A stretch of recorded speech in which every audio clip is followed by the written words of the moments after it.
Bienvenidos a este su canal de Harold Gómez Cornejo González, que en esta oportunidad vamos a describir de manera estructural la validez de la labor científica. Mejor dicho, queremos saber o determinar si el aporte científico de un investigador es o no válido y de qué depende.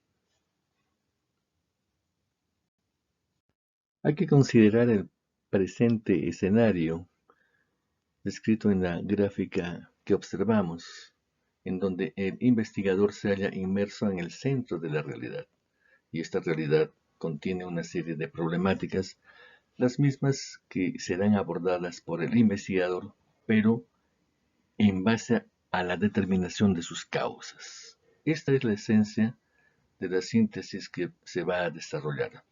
Iniciaremos esta síntesis gráfica a nivel de mapas conceptuales, considerando al actor principal que vendría a ser el ser humano investigador en el centro de la realidad, la misma que presenta diferentes planos: el plano de la naturaleza, el plano de la sociedad, el plano de las ciencias formales, la matemática, la lógica. Todas estas realidades traen problemas de los cuales el investigador se percata, las percibe a través de la observación y de sus sentidos. De tal manera que él se va a abocar a descubrir cuáles son las causas generadoras de estas problemáticas. Esa es, en esencia, su labor fundamental. Toda vez que el investigador detecta un problema, su objetivo se orienta hacia tres diferentes planos o aspectos. El plano de la explicación, o puede ser el plano de la interpretación, o de la predicción de este problema, pero lo va a explicar, interpretar o predecir en base a qué, a sus causas. El problema se halla circunscrito a una determinada parte de la realidad, y a esto se denomina objeto de estudio, a esta parte de la realidad en la cual se halla inmersa el problema. Obviamente se denomina el contexto particular, el mismo que tendrá que ser descrito, y al igual no hay que dejar de lado el contexto externo. Inicialmente, las causas como tal deberán ser sustentadas por el investigador a nivel de una exhibición de datos, de estadísticas, de pruebas que den fe de la existencia de las mismas. Y asimismo, la obtención de estos datos, estadísticas y pruebas deberá ser fundamentada epistemológicamente en base a principios, vale decir que las evidencias alcanzadas por la sustentación remitidas a datos, estadísticas y pruebas deberá ser fundamentada en base a principios. El primero de ellos es el axiológico, el mismo que le permite al investigador justificar el desarrollo de su investigación en base a valores. Dígase a quién o a quiénes o a qué grupo o a qué sector de la sociedad va a beneficiar. ¿Cuáles son los grupos de interés?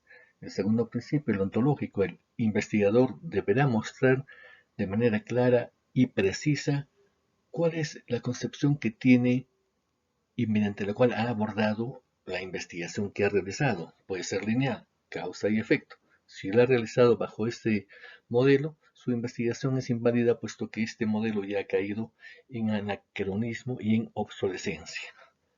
En segundo lugar, si es un modelo sistémico, conjunto de procesos que confluyen en una determinada función, ahí vamos mejorando. O si es holístico, un sistema hacia el cual convergen una serie de sistemas o subsistemas, o sea, el todo. Ahí es un enfoque en base a un modelo totalitario. Este principio ontológico nos permite hacer una desmembración o una desarticulación del objeto de estudio, que es la realidad en la cual se halla inmersa el problema. El tercer principio es el nociológico, mediante el cual la sustentación deberá apelar a la razón deberá apelar a la razón o a la experimentación para poderla describir de manera explicativa o interpretativa o predictiva. De esta manera, en base a un esfuerzo de síntesis, el objeto de estudio estará remarcando las evidencias producto de la sustentación de las causas. Toda vez que se cuente con la fundamentación epistemológica de las evidencias alcanzadas por la sustentación, recién podremos dar pase a lo que es la aplicación del método científico para la generación de nuevo conocimiento o para la incrementación del acervo científico. El método científico es un proceso basado en pasos o etapas, las mismas que también apelan a técnicas de cada disciplina. El método no es una cuestión rígida, irrestricta o inflexible. Puede variar de investigador a investigador.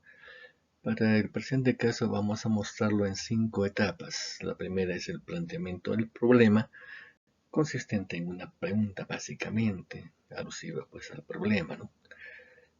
Toda vez que se hace una pregunta es porque se desconoce algo, por algo se dice problema. El segundo paso o etapa es el planteamiento de una hipótesis consistente en una afirmación o proposición, que es la respuesta a la pregunta. El tercer paso es el diseño del experimento para realizar el proceso de verificación de la hipótesis. El cuarto paso o etapa es la prueba de la hipótesis. Una vez que ya se tiene diseñado el proceso, se pasa a la prueba, a la praxis, al aspecto pragmático, la misma que nos llevará a resultados. Y en un quinto paso o etapa vamos a inferir conclusiones. En función a esta inferencia y conclusiones vamos a obtener resultados, los mismos que son consistentes en el nuevo conocimiento. Finalmente, debo manifestar que la aplicación del método científico en aras de generar nuevo conocimiento e incremente el acervo científico de la ciencia deberá estar supeditado a una previa fundamentación epistemológica en base a los principios vertidos, ya que de lo contrario el fruto del investigador podría adolecer de serias falencias o vacíos que irían en desmedro de la calidad de su trabajo. Asimismo, si nosotros obviamos la fundamentación epistemológica referida y pasamos a aplicar directamente el método, lo único que estaríamos haciendo es la reproducción del conocimiento, no la generación de nuevo conocimiento. Ténganlo muy en cuenta.